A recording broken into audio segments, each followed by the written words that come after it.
जय श्री राधे कृष्णा। आज हम बात करेंगे कि लड्डू गोपाल को निर्जला एकादशी पर कैसे सेवा करें, कैसे उनको भोग लगाएं, क्या भोग में लगाना है, क्या नहीं लगाना है, या आप लड्डू गोपाल को भी बिना जल के ही रखोगे निर्जला एकादशी वाले दिन। इस सब के बारे में बात करेंगे आज हम इस वीडियो में।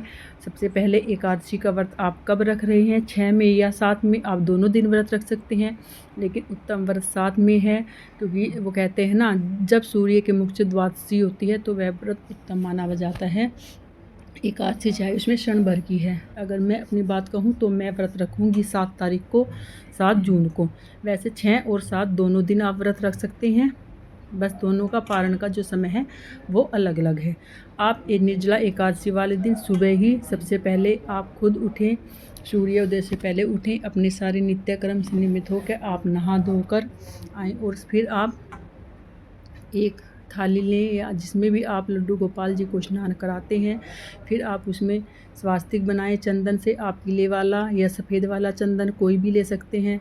आप उसमें चाहे लड्डू गोपाल को दूध से या दही से या पूरा पंचामृत स्नान करा सकते हैं, जैसी आपकी इच्छा है उस टाइम पे, क्योंकि किसी के यहाँ पे दूध रात में आ जाता है, जैसे गाय का दूध आता है ना, और किसी के सुबह आता है, तो सुबह तो आपको ताज़ा दूध मिल सकता है। और अगर हम लड्डू गोपाल को स्नान कराते हैं तो हम उनको कच्चे दूध से ही स्नान कराना चाहिए, क्योंकि हम उबले हुए दूध से या जो बॉल दूध होता है उससे स्नान नहीं करा सकते हैं।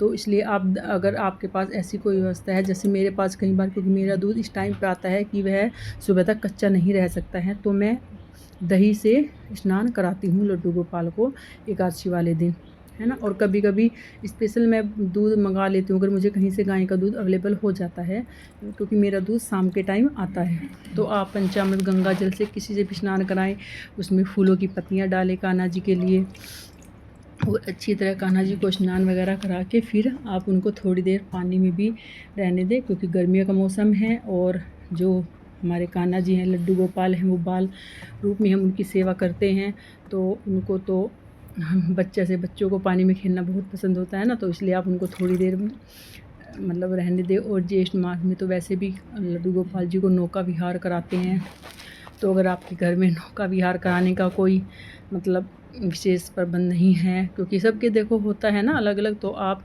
पानी में एक टब में भरकर थोड़ी देर कान्हा जी को बिठा सकते हैं और उसमें उनके साथ खेल सकते हैं, तो उनको भी अच्छा लगेगा। फिर आप उनको, जब आपका स्नान हो जाए तो आप उनको अलग मतलब खा के, और फिर आप उनके लिए सुंदर पीले रंग के वस्त्र उस दिन करें। मैं तो ये आपको 2-3 दिन की वीडियो शेयर कर रही हूँ, एकादशी वाले दिन की नहीं है। मतलब एकादशी वाले दिन मैं कान्हा जी को, लड्डू गोपाल जी को हमेशा पीले वस्त्र ही पहनाती हूँ। और अगर आप सिर्फ लड्डू गोपाल जी की पूजा ही उस दिन करते हैं, क्योंकि जैसे मैं तो एकादशी का जो सामान रखूँगी, जैसे व्रत फल वगैरह में जो दान करने के लिए लोटा जल का, वो मैं मंदिर में रखूँगी। और गर्मियों में मैं लड्डू गोपाल जी को मंदिर में नहीं रखती, बस कुछ टाइम के लिए उनको वहाँ पे बिठा देती हूँ, उसी टाइम के लिए, क्योंकि गर्मियाँ होती हैं ना, तो जहाँ मेरे लड्डू गोपाल जी रहते हैं वहाँ मेरा सारा दिन पंखा चलता रहता है, तो मैंने इनके लिए अलग से टेबल लगाई हुई है। मैं वहाँ पर इनको बिठा कर रखती हूँ और पंखा हर वक्त चलता रहता है, क्योंकि जैसे हमें गर्मी लगती है तो लड्डू गोपाल जी को भी वैसे ही गर्मी लगती है। अगर हमने लड्डू गोपाल की सेवा ले ली तो हमें उनकी हर सुविधा का ध्यान रखना होता है। फिर आप उनको पीले वस्त्र पहनाएँ, पीले वस्त्र पहनाकर उनका अच्छे से आप मतलब उनको आभूषण पहनाएँ। और आजकल गर्मियां हैं ना, तो आप पगड़ी अवॉइड ही करें पहनानी, क्योंकि गर्मी लगती है। आप उनको बालों में वैसे ही कुछ भी उनके मोती वोती लगा के माला से उनका थोड़ा सा श्रृंगार कर सकते हैं, और फिर ऐसे ही आप बाल भी पहना सकते हैं, है ना। मैं अधिकतर पगड़ी ना अवॉइड ही करती हूँ, मैं गर्मियों में पगड़ी नहीं पहनाती हूँ कान्हा जी को। और फिर आप उनको साज श्रृंगार करके इत्र की मालिश अवश्य करें, क्योंकि कान्हा जी को इत्र की मालिश बहुत पसंद है, और लड्डू गोपाल की सेवा इत्र से करने से हमें सुख शांति मिलती है। और सबसे पहले आप मतलब जब उनको इत्र की सेवा करें तो आप ये भी देखें कि जो आपका इत्र है वो गर्मियों के अलग होते हैं और सर्दियों के अलग होते हैं। गर्मियों में आप या तो चंदन का इत्र लें या गुलाब का इत्र लें, है ना, क्योंकि फिर गर्मियों में चंदन का इत्र ठंडा होता है, और सेवा हमें गर्मियों और सर्दियों के हिसाब से कान्हा जी को, लड्डू गोपाल को देनी होती है। फिर आप लड्डू गोपाल जी को आसन दें, उन्हें सुबह दूध का भोग लगाएं और फिर उनको आप फलों का भोग लगाएं। मैं हर एकादशी पर, अब तो निर्जला एकादशी है, चाहे मैं हर एकादशी पे कान्हा जी को मतलब रोटी सब्जी वगैरह का भोग नहीं लगाती हूँ, सिर्फ फलाहारी भोग लगाती हूँ तीनों टाइम। रात को मैं जैसे दूध में मखानों की खीर बना देती हूँ उनके लिए, और दिन में जैसे आजकल मैंगो आए हैं तो उनके लिए मैंगो शेक बना देती हूँ। तो मैं हर एकादशी पर उनको फलों का ही भोग लगाती हूँ और अन्न का भोग मैं नहीं लगाती हूँ। और हर किसी बहुत से मंदिर हैं, जैसे बड़े बड़े टेम्पल हैं, बिहारी जी हैं यहाँ में, उनमें किसी किसी मंदिरों में अन्न का भोग भी लगाया जाता है। वो बोलते हैं कि मतलब हम खुद व्रत रखते हैं, भगवान का व्रत नहीं होता है, तो इसलिए। लेकिन सबकी अपनी सेवा होती है। मैं एकादशी पर बस घर में, क्योंकि मैं उनको ऐसा ही भोग लगाती हूँ, जो मैं शाम को फलाहारी बनाती हूँ वो सबसे पहले मैं कान्हा जी को लगाती हूँ और दिन में फलों का भोग लगाती हूँ।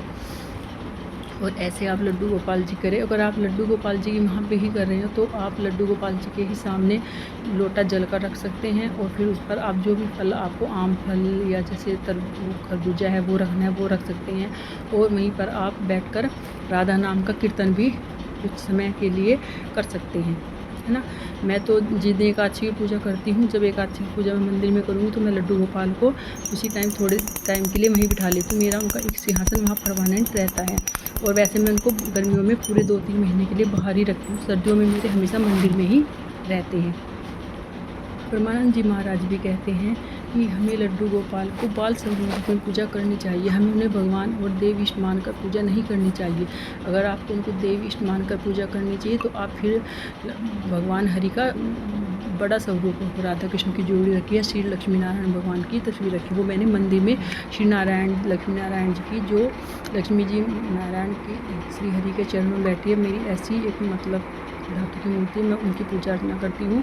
और लड्डू गोपाल की पूजा में बाल स्वरूप में ही करनी चाहिए, और राधा राधा नाम का कीर्तन हमें करना चाहिए लड्डू गोपाल के सामने बैठकर। आप कम से कम 10 मिनट राधा राधा नाम का कीर्तन करें, इससे लड्डू गोपाल बहुत प्रसन्न होते हैं। और लड्डू गोपाल के पास में खुशबू के लिए जो गुलाब की धूप बत्ती आती है ना, वो रख देती हूँ, ताकि वहाँ का जो वातावरण है वो बिल्कुल सुगंधित रहे।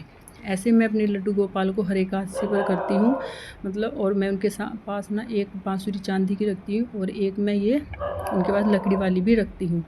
आप कैसे अपने लड्डू गोपाल मतलब करते हैं, कमेंट में राधे राधे अवश्य लिखिए। आपको मेरी वीडियो कैसी लगी है फ्रेंड्स, तो लाइक शेयर सब्सक्राइब कीजिए। मिलते हैं नई वीडियो में, आप अपना ध्यान रखिए, तब तक राधे राधे।